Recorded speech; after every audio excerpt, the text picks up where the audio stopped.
Hello and welcome to another brand new episode and the premiere episode of CPOV Autographs. I'm so excited for Autographs to be joining certainpov.com, where you will now be able to find this podcast. I'm really excited. If you're hearing it, then everything went through fine and the feed is A-OK. The goal was to keep it so you didn't have to resubscribe to the podcast on a new platform. It should just transition on the back end, and you shouldn't have anything to worry about. So if you're hearing this, everything went swimmingly. Before we get to this week's episode, of course, I do, as always, want to thank my patrons, Greg, Case, Emily, Rob, Frankie, and Robert. Thank you so much for helping me improve and make this podcast what it is today and in the future. I appreciate you all so much, as well as all of the Patreons at any level. If you'd like to join my Patreon, you can go to patreon.com/Stormageddon, or you can go to www.djstormageddon.com to find everything that I do. Enough about that. Enough about what's changing, what's new. Let's talk about this episode. I have the incredible Hans Martin Jr., your real movie critic, as he likes to put it. I adore this human. He is so great and so fun and so kind. I've been a guest on his podcast many a time through the years. He is a part of the Certain POV podcast family, and I'm really excited to share this conversation we had. We talk about movies, we talk about the origins of his shows, the origin of his writing reviews and falling in love with movies. It's really a great conversation. So without further ado, let's get into my incredible chat with the awesome Hans Martin Jr.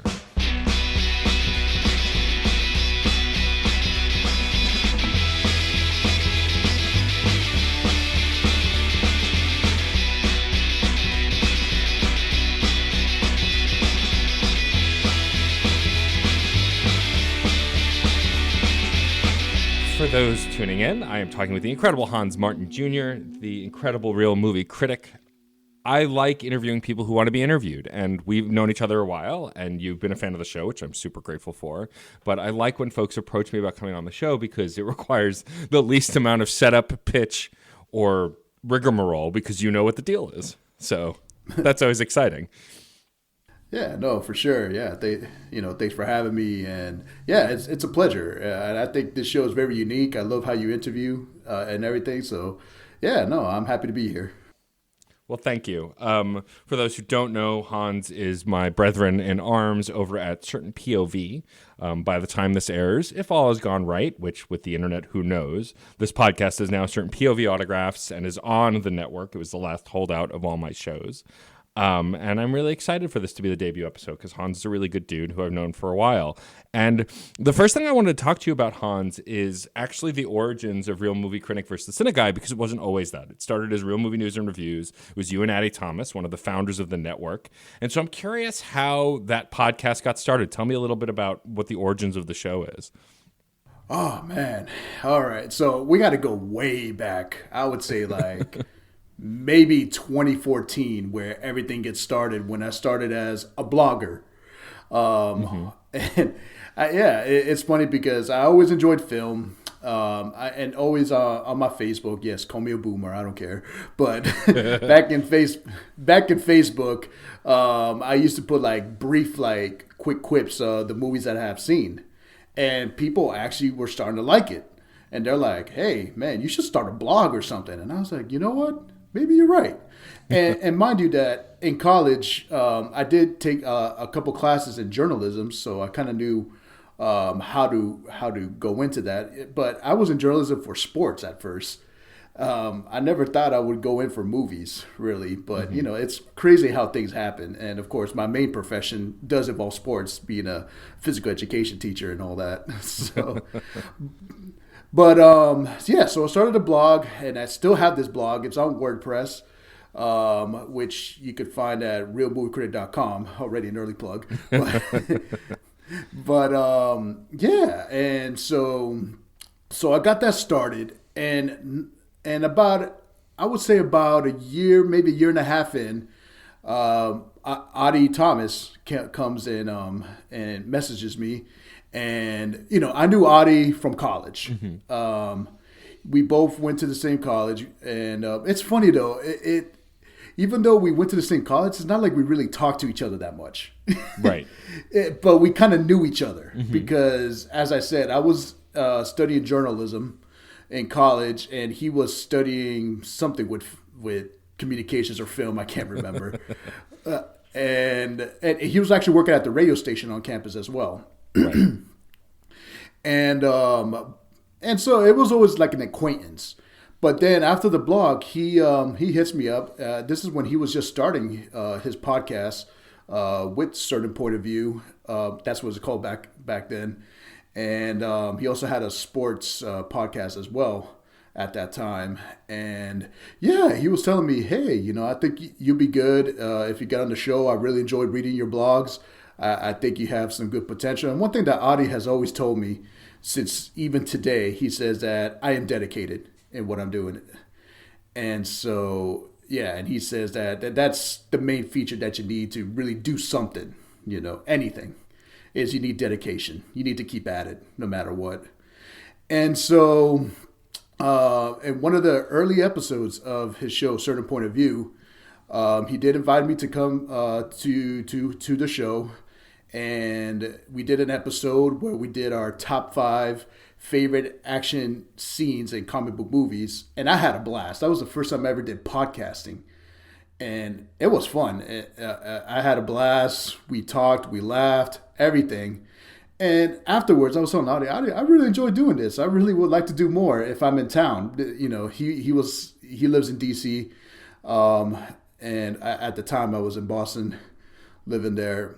And yeah, it just flourished. It started progressing. I started being more episodes of Certain Point of View for many different things. And it's always been fun. And so finally, Adi says, hey, let's get a podcast started. And I was like, let's do it. And even before that, I did have a YouTube video series as well. And actually, it was Adi that gave me the name, The Real Movie Critic, because I didn't know what name to go by.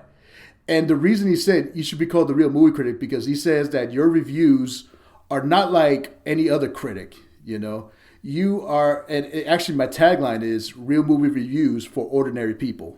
Yeah. And that's what it is. He's like, you give a good take for the regular people, Let's face it, some critics are more like English majors and stuff like that, which they put it on a little higher pedestal. But I go for like what people like, Mm-hmm. And of course, when you put in that tier, it's like the Star Wars, the Marvel movies, Lord of the Rings, whatever. I was one of the fans of those that really know what I'm talking about when I do those type of reviews. And I think that's one of the biggest catch. And I love those type of films. Those are my favorites out of everything. Even though I watch practically everything, but those are like my main things. And so with that, and he just continues showing me the dedication with the YouTube videos. We started a podcast. We started with Real Movie News and Reviews. Adi did tell me that it was best that if we get this started as a host. And even with Adi coming in, it was always something temporary just to get my both feet planted on this. Right. And it's always been, from the beginning. But I really enjoyed it.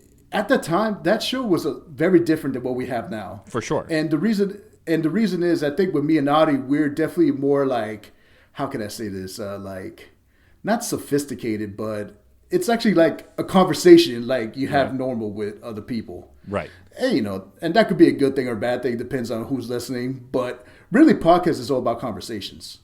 For sure. And that's how I felt relaxed, and we're just talking, And so, yeah, that got going, and we're doing pretty good. We're being consistent week by week.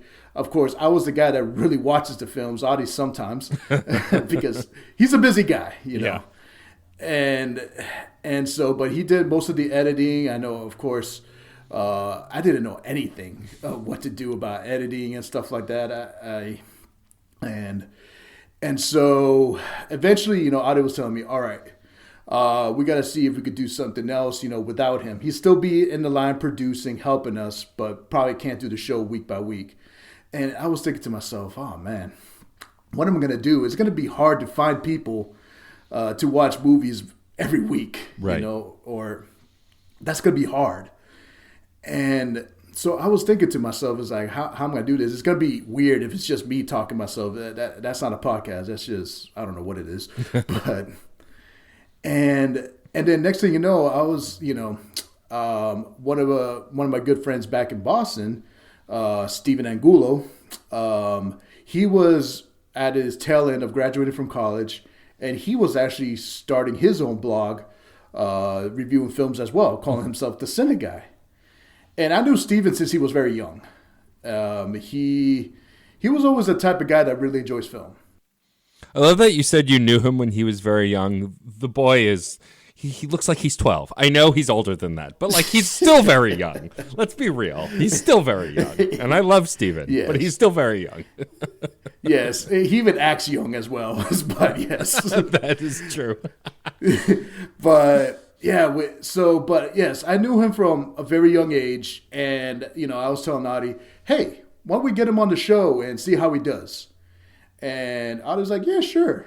And then so we tried him out, and he was pretty good, even though the thing about Steven, too, is when he's not the main man, he tends to be quiet and says what he needs to say. Right. But you knew the potential was there, and so, and I always tell Steven, he's like, yo, you got potential, just do it, but when he's really on his own realm, that's where you can see how he flourishes when he does his Cine Guy reviews, which he still does to this day. Yep. And then I was telling Adi, okay, what do you think about him? And Adi was like, you know what? The main, and kind of like what Adi said about me, I said about Steven, is like, he's dedicated. He likes to watch film a lot as well. And he is, somebody that might be willing to do this. And so when I talked to Steven, I asked him, hey, would you be interested in joining our show? He didn't even hesitate. He's like, yes, let's do it. And, oh, man, so eventually, Adi kind of passed the reins to Steven. We were still Real Movie News and Reviews for a little bit. As Steven, we decided to make Steven a host because we knew he had that in him. Right. And so he's starting to get used to it. He's starting to flourish. And then eventually I was like, it's too much of my name on this. What do we, what can we come up to what can we do to try to revamp the show just a little bit? And, and as I said, Adi was still there as a producer as we talked to him. He's like, why don't we make it something like the Real Movie Critic versus the Cine Guy? Kind of like make it like a versus thing where even though sometimes our opinions are not always different, but, little things here and there where we could really talk about and start a conversation in. And the way we made the format was kind of like, given the sports reference show, like the sports show Pardon the Interruption, where they talk about the many different biggest news in the sports world. And then they do kind of like different games and stuff involving the sports stuff. And so we were like, okay, let's do something like that. And then, but make it more for movies. And so as we started working everything, and so I was hoping to get that started at the beginning of 2020. Right. But we were still a little behind on getting things ready. But then the pandemic happened. And then, and I was thinking maybe we should wait until the pandemic over before we get started. But then Adi's like, no. This is something we need to do now because this is where people are going to listen to y'all the most. Yeah.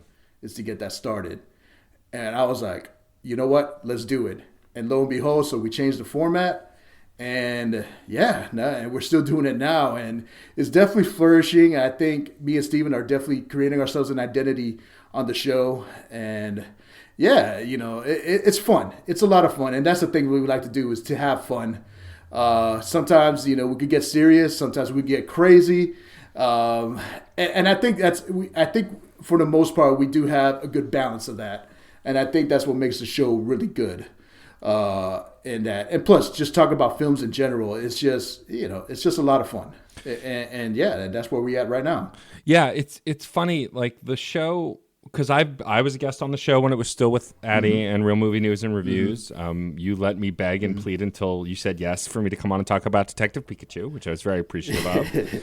And I've been on a few times in Real Movie when it evolved into the Real Movie Critic versus the Cine Guy. And what I love about both shows is that the shows always showcase the people on it. Like at the end of the day, the show is about the two of you, and like even though you and Steven curate these personas on the show that are at each other's throats, that don't like each other. It's very clear that there's love in that room, and I think it makes it more fun. I think being able to do you have to know the person you're recording with in order to do a show with them, right? Like even with Addy only being an acquaintance, you had a sense of his character before you said yes, and that made it easier. I was friends with all of my co-hosts on all the other shows on the network.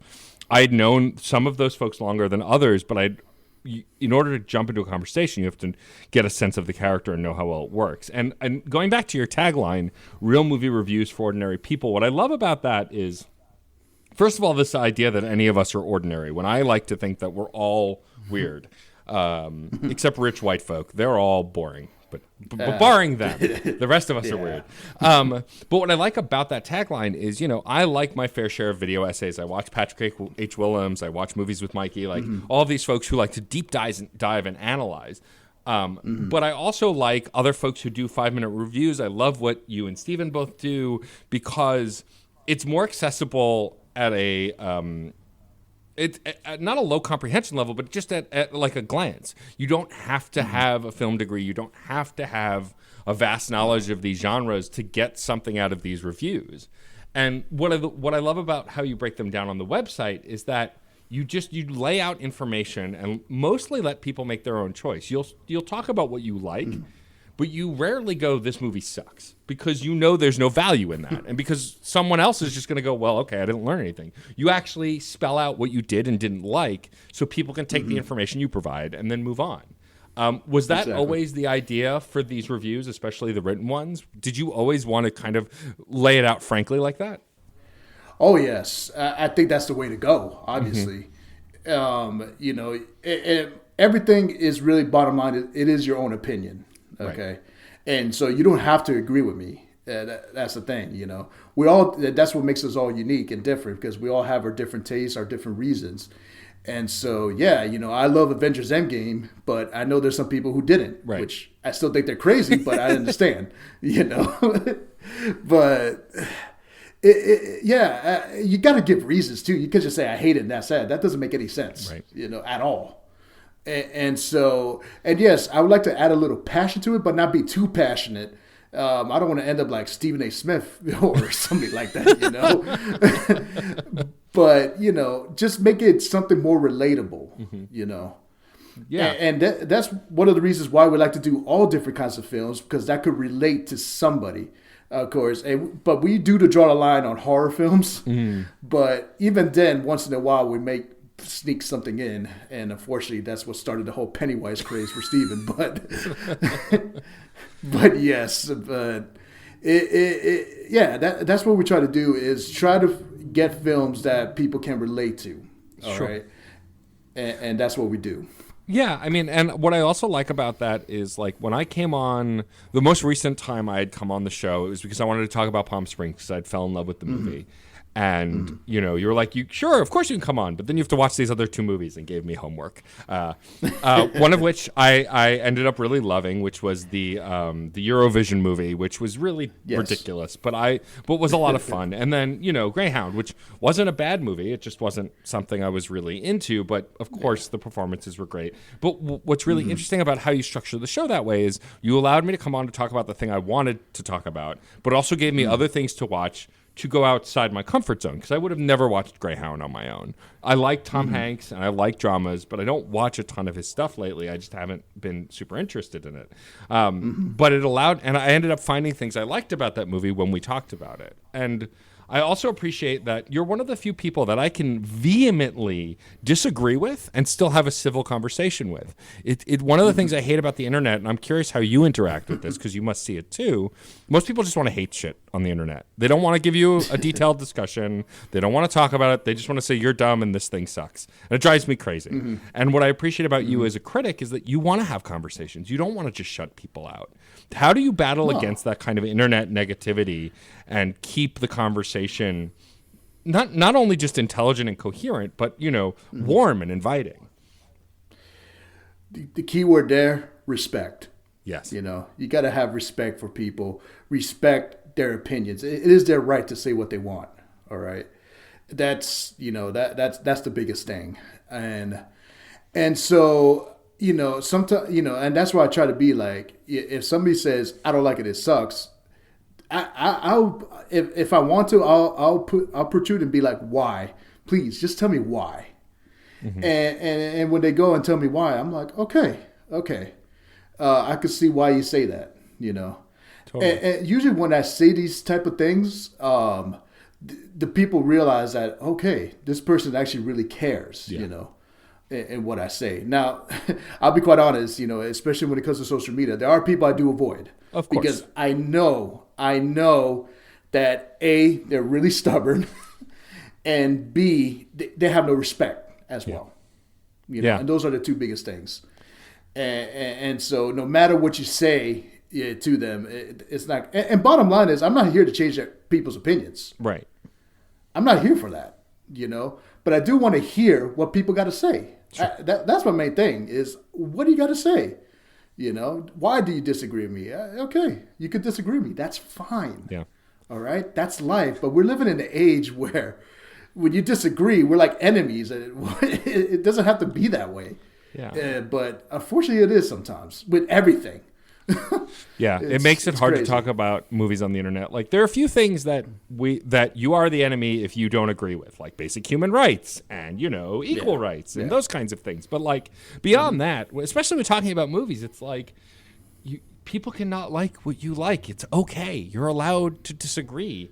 And like my favorite story that I've told a few times on several podcasts is I loved our conversations about Robert Pattinson when he first got picked for Batman, because you were so focused on him in Twilight and like, he's not a good actor. I don't like this movie. He's not going to be good for this role.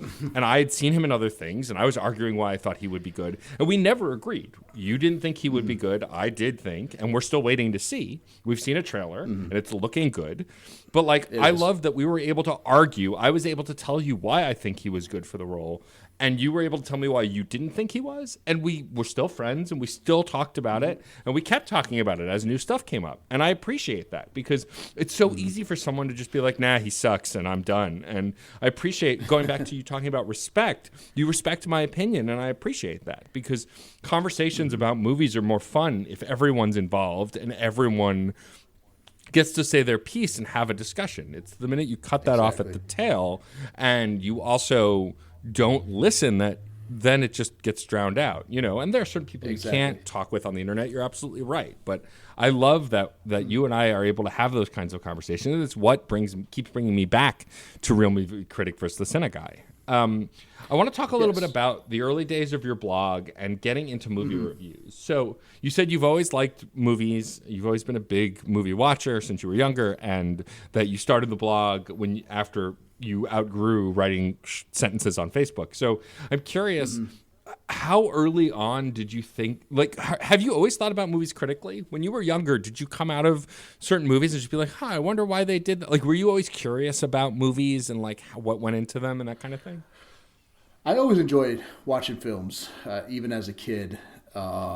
It's funny to me because growing up, even though I like watching a lot of films, my parents always tried to make me stop watching too much, because they think I'm watching too many movies, Right. And it's funny because even as a kid, I'd always sneak in and watch like PG-13 movies, even though I wasn't 13 yet, or even some R-rated films as well. and of course, when my parents find out, they get mad at me, but then we all get over it. But but then, it's funny because I never thought I would be a movie critic at all. I always thought I was going to be some type of sports writer.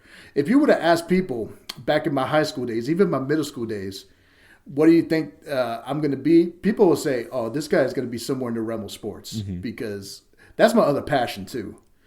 And yeah, it was something that my parents kind of like, okay, we're good with that, And of course, growing up, I also played in sports too, especially in high school where I played varsity soccer and basketball. And yeah, it even in college, people wouldn't say too much, saying that, oh yeah, this guy really enjoys movies. But the spark came back when I started working in a movie theater. That'll do it. And that was in college. That was my last 2 years in college. I worked in a movie theater. Of course, the privilege you get is free movies. Yeah, totally. and so that gave me the itch to really be like, you know what? I love doing this. I love going out, taking some friends with me. Let's go watch it. Even if the movie sucked, hey, we didn't pay for it, so hey, we could really talk about this film, like how I say, with a level head and all that, and yeah, and people be asking me in college, it's like, hey, is this movie worth going to? And I'd be like, no, it's not. I wouldn't waste your money on it, Or yeah, no, definitely check it out. And it's funny that the summertime I worked there, I pretty much had nothing to do. So before and even after work, I just watched films. And it got to a point where I was watching the bottom of the barrel films. And, I didn't care. I didn't pay for it. And I didn't have anything else to do. So yeah, I just watched films. And yeah, I even tell people, hey, this film is actually good. You need to check this out. Movies that people haven't even heard of. Sure. And so that sparked another interest in me. Then and I went to grad school in Miami. Kind of had a decline. I hadn't watched films a lot during that time. But when I moved back to Boston, the theaters had like this thing where we got, okay, every Tuesday you could watch films for $5. Bargain. Yeah. Every Tuesday I was in there, and watching one or two movies. And yes, I don't condone this, but I used to do the 2-for-1 specials, I mean, who hasn't done it? But sure. Still, I don't condone it, but I used to do that, to try to get everything that I want. And that's when I started writing the blurbs on Facebook. And that's where everything just started going from there. Yeah, I think what's really fascinating about, you're talking about going to the theater. I'm like, oh yeah, I remember movie theaters because that's not really a thing we can do right now. But there's something so important to me about watching certain movies in the theater. Like I've said to death that the movie Avatar is not a perfect film. I don't even know if I'd say it's a good film. I like James Cameron, but seeing that in IMAX, in the theater, on opening night, in 3D, I remember when the camera spins in the very beginning of the movie, they're showing the main character and the camera spins. Watching that in IMAX 3D, I got motion sick because it looked so real. That kind of thing that movies can do, and the at-home experience can give those kinds of experiences, but nothing is like watching spectacle movies in the theater. I like watching Marvel films, but I don't watch them at home much because there was something about seeing Endgame in the theater. Yes. And I will still avoid spoilers, even though I have no reason to have to. But the ending moments of that movie had me in tears because I'm surrounded by people feeling the same thing. Yes. And that's some of my favorite stuff about movies is that kind of shared emotion. Exactly. That's an experience. That's for sure. And that's why I'm always there first day, even though people's like, why? It's too crowded, that's and that. And I was like, y'all don't understand, when you go into a film that's groundbreaking, like Endgame or Avatar, or even Star Wars too, Yeah. You're there with people that you relate, and it's like a family coming together almost, Yeah. So it's definitely like that. That's for sure. I wanted to talk a little bit about sports because I know you're big into sports. And I will admit, though I do casually like sports, I haven't watched basketball or football, my two preferred sports, in a while. It's mostly because I'm a Bulls and a Giants fan, and so what's the point? Why bother watching at this point? Yeah, exactly. Won't stop me from giving Knicks fans shit, though, because I feel like I still have the edge on that. They're Nets fans all of a sudden. Exactly, right? The Brooklyn Nets. I remember when they were from New Jersey. Yeah. I'm curious, because there's a lot of crossover between sports and movies. There are tons of great and not great sports movies. Do you have a favorite sports movie? Do you like sports movies, or is that? Oh yes. It's a good meld of the things that you enjoy. Oh yes, it's one of my favorite genres. For sure. Now, I'll be quite honest. Sports movies tend to be very formulaic. It's almost like the same movie all the time, but at least it's something that really happened, so I can't hate on it too much. Like I'm a coach as well, and I would love for like a moment to happen and see it in the theater, even though we've seen that movie who knows how many times. But I would like to see that, see who gets to play me. I guess that's a better Jack Black probably, but we'll see. But yeah, no, but one of my favorite sports movies, because not only is it a sports movie, but it also ties in with like racial equality and stuff like that. That is Remember the Titans. Of course. Classic. Yes. And I did talk about that back when it was called Dole Whips and Dreams with Maddie Limbrick. Yep. I know Maddie Limbrick. And we actually had a great conversation with that. But I do enjoy seeing sports movies it's a sport that we don't see often. I'll give you one example. Oh man, the title escapes me, but it's a movie about ski jumping. Oh, okay. Yes, and it was fascinating to me because not only I learned about the sport, which is something I always enjoy, and B, it's something different. Man, I can't remember the name, but Taron Egerton was the guy who was the ski jumper. Okay. Something Fly Eddie Fly or something like that, or Eddie the Eagle, something like that. It's around that realm. The internet is yelling at us the title. Yes, I know. I tend to have dementia sometimes, so I'm getting old. But yeah, no, it's but another type of film that I really, really enjoy, even though it's corny, but I still love it, is Space Jam. Oh, I love Space Jam. Yes. It's funny Yes. because you were on Let's Rewatch. You and Steven were both on Let's Rewatch to talk about that movie. And like anyone who's listened to one episode of Screen Stark knows how much Rachel and I love that movie. We're living in a time where, as of when we're recording this, there is like a 2-second clip of Space Jam 2, the new one with LeBron. In the HBO ad for all the movies they're getting. And I'm very excited about that. But yeah, Space Jam is one of those movies, and I wanted to ask you about this because I was curious, because I know you're a big music fan also. You listen to a lot of different kinds of music. Space Jam is one of my favorite movies because barring the big hit from that we don't talk about anymore because the guy turned into a douchebag. Which was a good song too, which is what really makes me angry because it makes it worse. Same here. But the rest of that soundtrack is so flawless.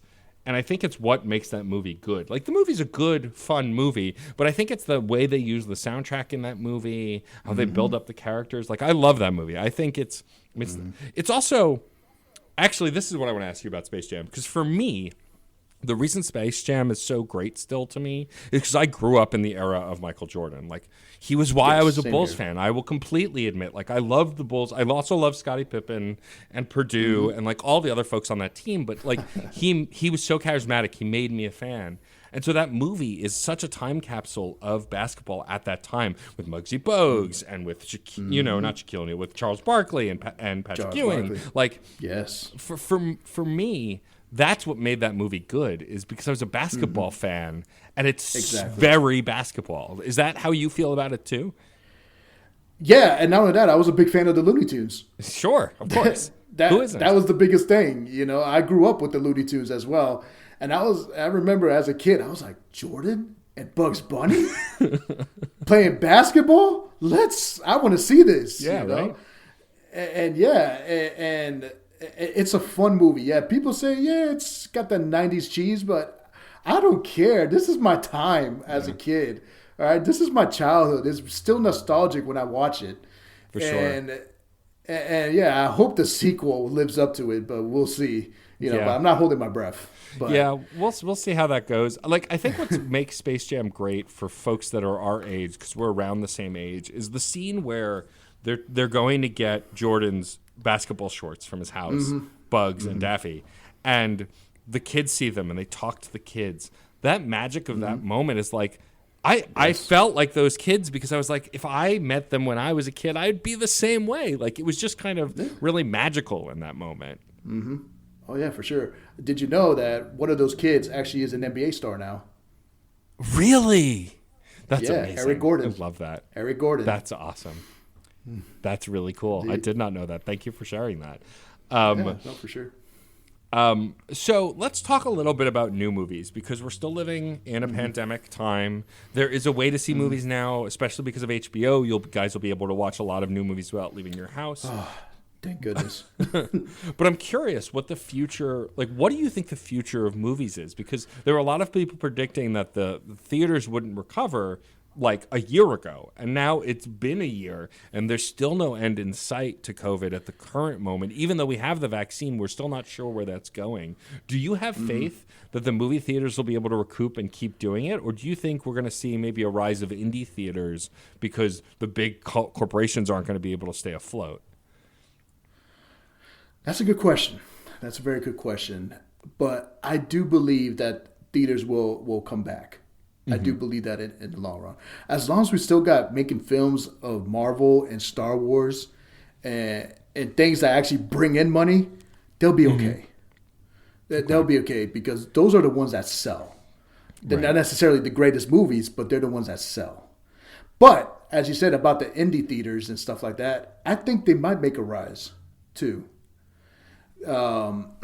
Especially if the big theaters are still closed and those are open. People might say, "Hey, let's try it out." And the problem with indie films, though, is that they don't advertise very well. Sometimes you don't hear about it until you hear the Oscar nominations and stuff like that. But I urge people to give those a chance because you might find some great films in that regard.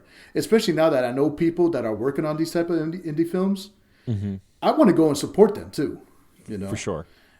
And things, but in the end, I do believe that it'll come back, especially the big theater chains like AMC, which I love using their A-list pass. That helps you save money on watching some of these films. So thank goodness for that. Yeah, and even back then with Movie Pass, that helped me save money too, even though that didn't last too long. Sure did not. That thing crashed and burned. Yes, it did. But so yeah, I think that probably some of the smaller theater company chains they might lose, but I do think that once the crowds come back, and it probably not going to be this year. I would say 2022. In my personal opinion, I think I agree. That's completely. when it gets back to normal. But you know what? In this pandemic, you know what I did for the first time? What's that? I went to a drive-in. Oh, yes. I heard that there were tons of drive-ins that opened up where you go, wear a mask and go in your car. And like, you can just sit in your car the whole time. You don't have to get out or interact with people. That's really cool. Yeah. I've still never been to a drive-in movie, but that sounds like it'd be a lot of fun. And of course I've done it alone, but I think it would be a lot more fun with people with the car with you. And I did a drive-in for the first time. And at first it was too weird. But, because I live in California where everything is shut down. So, yeah. But when I found out the drive-ins were actually showing like the latest films, I was like, you know what? I'm going to give this a try. And really for the sake of the show too, I was going to, and not only that, it's affordable. It's not like a $20 ticket. And even the concession stands are very cheap as well. And not only that, you could bring food with you without people giving you a bad eye as well. So, there was a Taco Bell close by. I just get some Taco Bell and go into the drive-in, and I'm good to go. Look, I'm not saying that I snuck food into the theaters, but I'm not saying that I snuck food into the theaters. That's all I'm saying. I can honestly say I haven't done that. Really? Yes. Backpack life in Manhattan. It's like, oh, it's my backpack. I just came from work. I got, there's nothing in there. Don't worry about it. Yeah, no. I always go in well fed before I watch a movie. So. Good plan. Yes. And so, drive-ins, it's fun. It's once you get used to it, you're like just sitting back in your car and using your car stereo system, which I hope is good, and just watch the film like it's no other. And I try to get there early so I could get a good spot too. Right. To watch that. And but the drive-in I go to, how can I say this? It's interesting because let's just put it this way. Just a quick story. The first time I got there, and I got there a little late to watch this film, And when I opened my car window, all I smelled was pure marijuana Oh, or jeez. weed. And I was like, oh, okay, I'm in this type of place. Okay. And then right before the film starts, somebody knocks on my window and I just opened it a little bit. I was like, yes. They're like, oh, would you mind turning up your radio a little bit so we could listen? Because our radio's not working too well. And I was like, sure, why not? I'm a nice guy, bottom line. Sure. And then, the people were like, oh, thank you. You're so kind. Would you like a shot? And I'm like, no, I don't drink. I'm good. But thank you. But yeah, it's an experience. It definitely is. It sounds like it. I'm a little curious since 2021 is the first year in movies where we really have kind of a giant question mark. Like 2020 was a weird year. We had no Marvel movies. The first time in a decade we had no Marvel movies. We had, a lot of the other franchise stuff too. No Star Wars movie. A lot of stuff got shut down. Things are starting to ramp up. They're trying to figure out how to film safely. But HBO did announce that on HBO Max, all of the Warner Brothers movies are all going to be on HBO Max at the same time they're in the theaters for those places that can go to theaters. And then other studios as well have announced that they are slowly going to roll out movies again. Disney has made some announcements that their movies are going to start to come out again. Do you have an anticipated movie of 2021? Is there one movie that you're really looking forward to besides Space Jam Legacy? Because we know that's the one you're looking forward to the most. But besides that one, is there a movie that you're really excited about? I'm looking forward to Black Widow. That's a good one. My number one. Yeah. And I'm a big Marvel fan. I do believe this film is going to tie up all the things that happened from before, and I think it's going to be fun. And I think it'll be a good end to that character, and then start the new something new. I'm not sure if the I forgot what's the other film that's supposed to be after that. I think it's Shang-Chi, which I believe. I'm not sure it's coming out in 2021. I'm not sure, but I believe that might be the next Black Panther.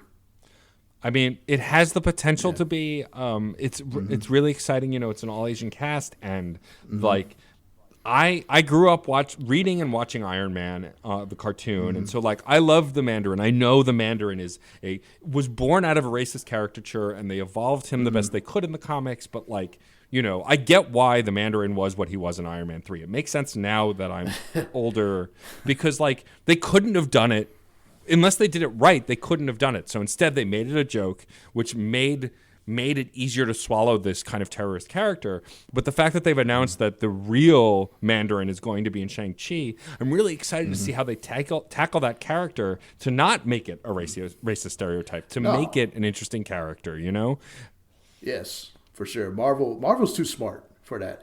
They make the right changes. That's for sure. They do. And so, like I said, I'm not sure Shang-Chi is coming out. I think it is. I'm almost certain it is, but don't quote me. At least we got the television series too, and we're starting to watch WandaVision too. I'm not going to say any spoilers, but it's very interesting. It is. And so we're going to get those at least. So we got something, Totally. And I'm just glad that Disney Plus is doing kind of like the same thing as HBO Max is doing. Although I just read that Raya and the Last Dragon, you could watch it in theaters or pay for it at Disney Plus. I thought that was going to be on Disney Plus, but I guess they're doing the Mulan route with that. It sounds like I hope it's not $30, but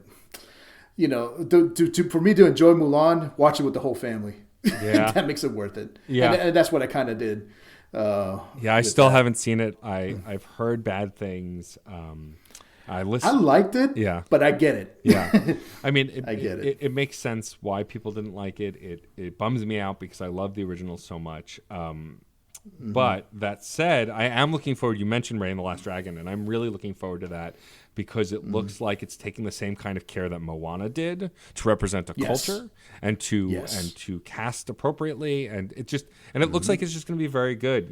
Also, I'm a sucker for any large, round, cute animal character, so I'm easy to win over that way.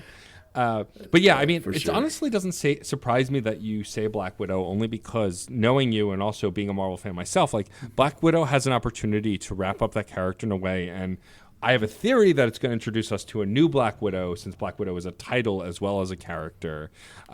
True.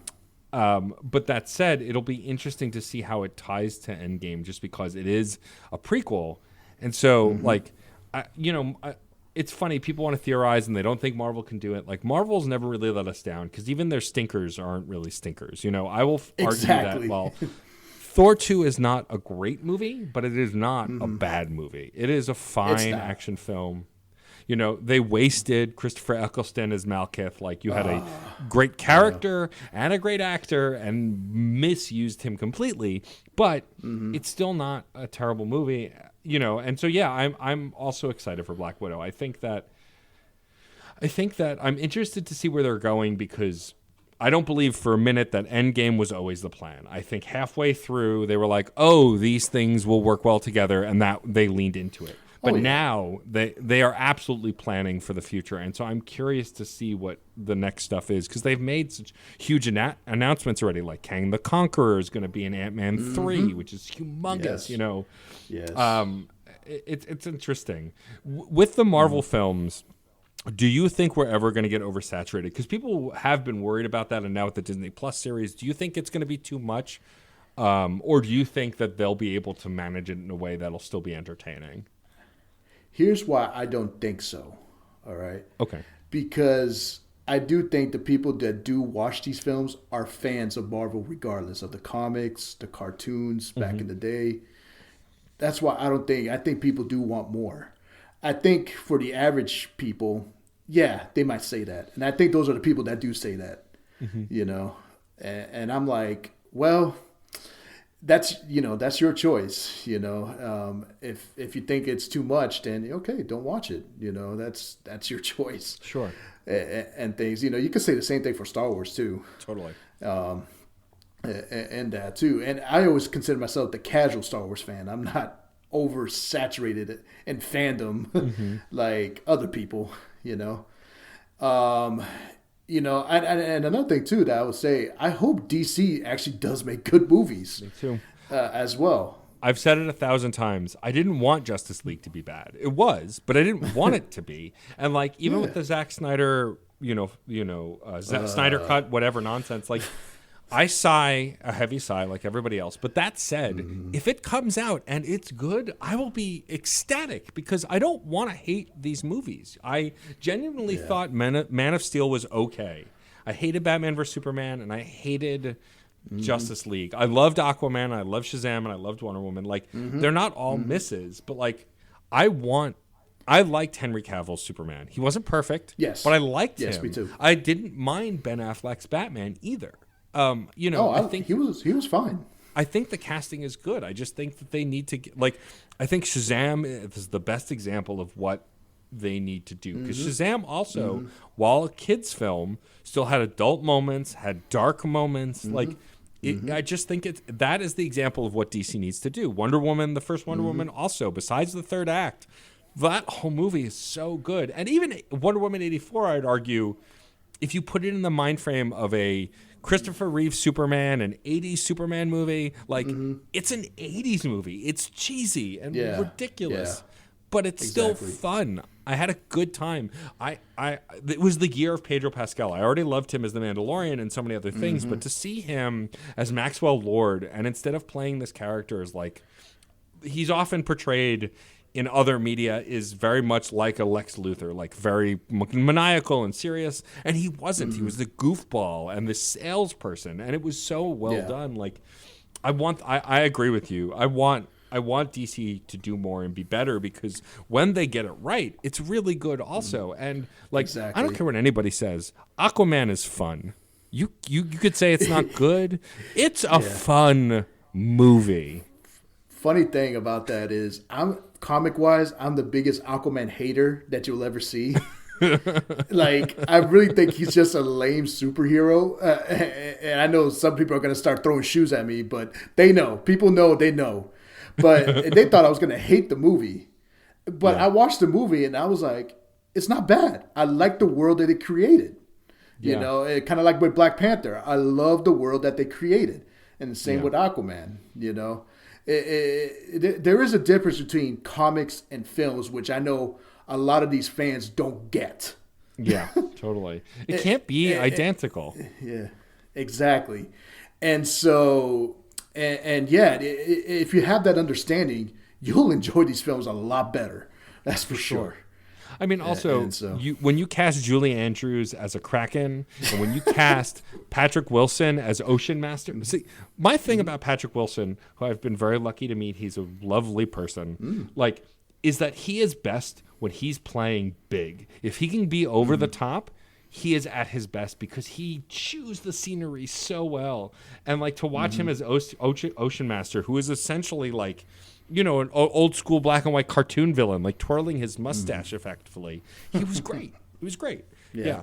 I agree with you completely, Hans. I think, you know, and it's hard because I also hated Wolverine Origins because it was a bad movie, but also because I love Wolverine. He's one of my favorite characters, and I love the comics. But that said, I liked the Wolverine. I thought it was fine, and I loved Logan. Logan is one of the best comic book movies that I don't know if I ever need to watch again because it's too sad. But it's so good. Like, I'm excited to see what they do with this stuff. I'm always excited when indie movies get stuff. Like, I'm excited about talking about comic books. Robert Kirkman's other series besides The Walking Dead, Invincible, is getting a cartoon that is being made by Robert Kirkman. He's the showrunner. The animator is the same person who drew the comics. Like, that's exciting to see people transcend media. Just like the Old Guard, the creator of that graphic novel, got to write and make that movie. Like, I want to see more of that because I think these people know that it can't translate directly, and they'll do what it takes to make it translate. Yeah. Bottom line for DC, this might sound harsh, but Warner Bros. Need to back off and get people who not only knows about it, but loves the characters and find their Feige, you know, as I would say, Kevin Feige. But Warner Bros. Needs to back off because I think when they meddle in this stuff, that's where things get bad, unfortunately. I would agree. Totally. That's why I'm excited about James Gunn's Suicide Squad also. Yes. Because James Gunn is a director who usually gets to do what he wants. And like just the character trailer we saw looks great. That was another one. Birds of Prey, I forgot to mention, was a phenomenal movie because they let them do something with it. It wasn't just... You know, I still haven't seen the first Suicide Squad movie, but I feel like I don't need to.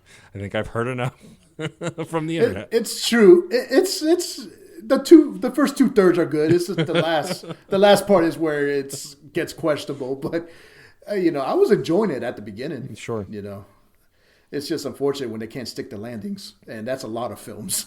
So totally. Well, we've been talking a lot about movie adaptations, and before we wrap up, I would love to ask.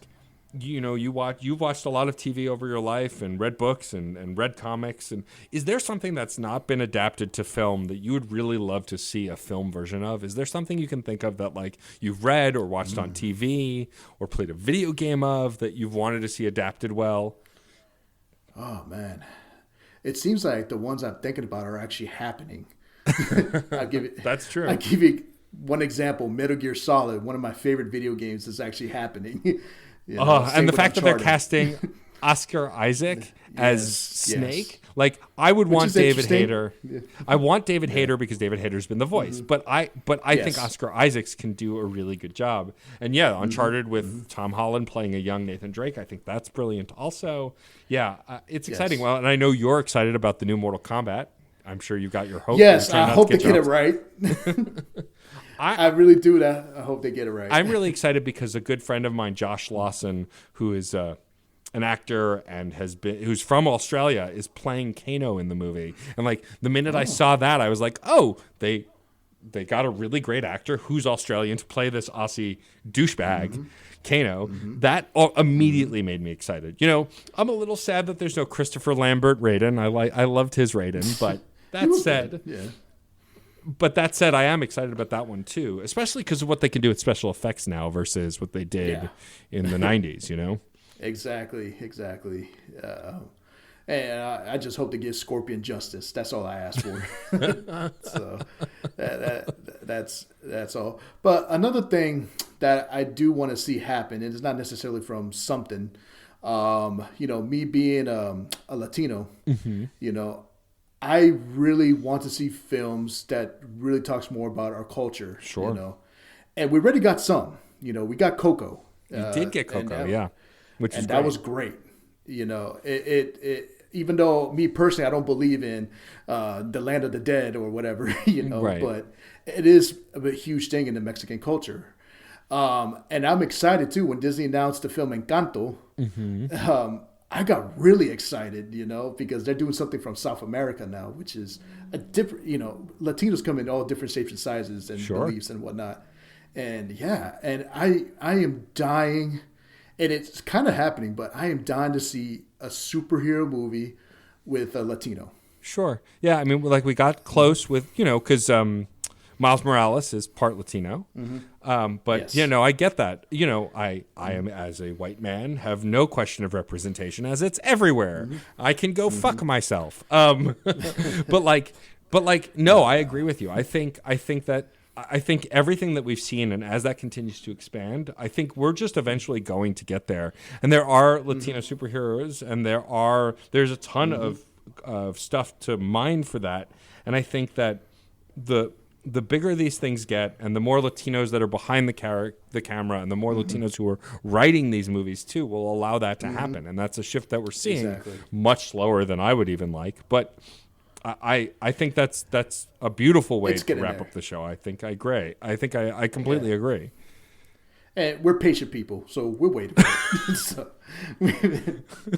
you know, we're just waiting. You know, that's how it is. But no, I think there is a lot of great Latino actors as of right now. You know, you already mentioned Pedro Pascal, Oscar Isaac, who's Guatemalan like me, so it's definitely a big deal for me. And so it's something that we could get excited about. And I know, kind of like with Black Panther, and as I predicted with Shang-Chi, I think when we got something like that, it's going to get hugely supported as well. True. And it's going to make money, you know, that will make everybody happy. You know, I hate to say that, but it's true. But Well, yeah, Black and that's the Panther thing. proved that the marketing execs who said people won't come out to see this, it's wrong. It's not true anymore. You can point to a major blockbuster and say this is incorrect, and people need to change their perspectives. Exactly. And so, and I love watching films from other type of races because it helps me learn a lot of things. Oh, hell yeah. And things, you know, and especially I was raised with people from the Caribbean, like Jamaicans or Trinidadians, African Americans, especially in college too. And I always cherish those moments because I learn a lot, you know, about that and things. And it for me, it just shows that, hey, we may be different, but we're all the same. Yeah. You know, as long as we have love, we're good. We are good, you know. And that's one thing with my personal life, you know, it's just teaching about love, you know. I don't want to sound too religious too, but I'm sorry for that. But, you know, because it is important to me. But if we just show more of Christ's love instead of other things, the world would be a better place. Look, I mean, regardless of religion, I think I can easily agree that love and kindness is important. I think we have to go beyond that. I think that unfortunately, so many people are being met with violence that love and kindness isn't an option. But I agree that we need more of global love and kindness, which just doesn't exist right now, and it's part of the problem. Yeah, any type of love is something. Yeah. You know. Totally. And yeah, you're right. We need that.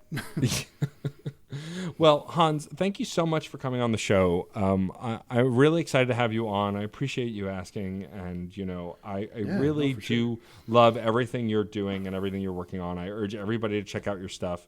Before I have you do our sign off for the show, can you please tell folks where they can find your movie reviews, the podcast, you on social media? Like, do your plugs. All right. Well, for our show, The Real Movie Critic vs. Cine Guy, you can definitely find us at certainpov.com. We're the only title page with our faces on it, so we can't miss it. You can't miss it. And yeah, and whatever you listen to your podcast, you can find it. You know, whether it's on iTunes or Spotify, you can find us. As far as for myself, you can find my blog at realmoviecritic.com. and they're quick reads too. It's not an essay. I promise you that. They're quick reads, so you could just go ahead and check it out. Also on my social media, yes, I still use Facebook. You can find me there at Real Movie Critic, or you could also follow me on Twitter and Instagram at Real Critic 34, and that's about it. Amazing. Hans, thank you again for taking the time. I feel thanks like for you know having me. what to do here at the end. You've listened to enough episodes. Please help me wrap up the first episode of Certain POV Autographs by saying our catchphrase, music is life and life is good. Music is life, and life is good.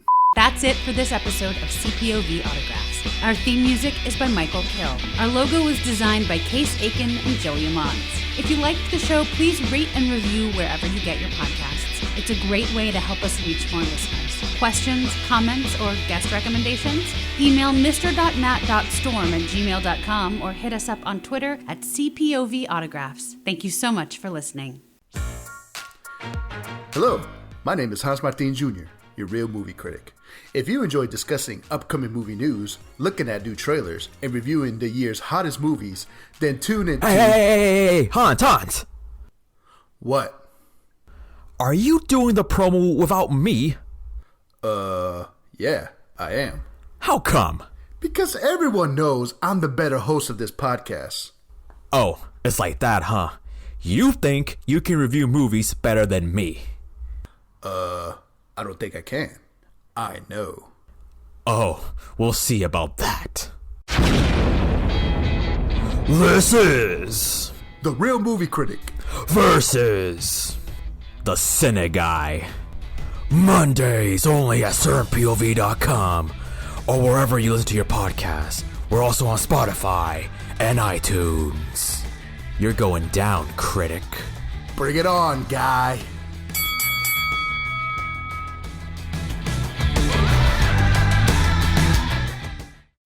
CPOV. CertainPOV.com.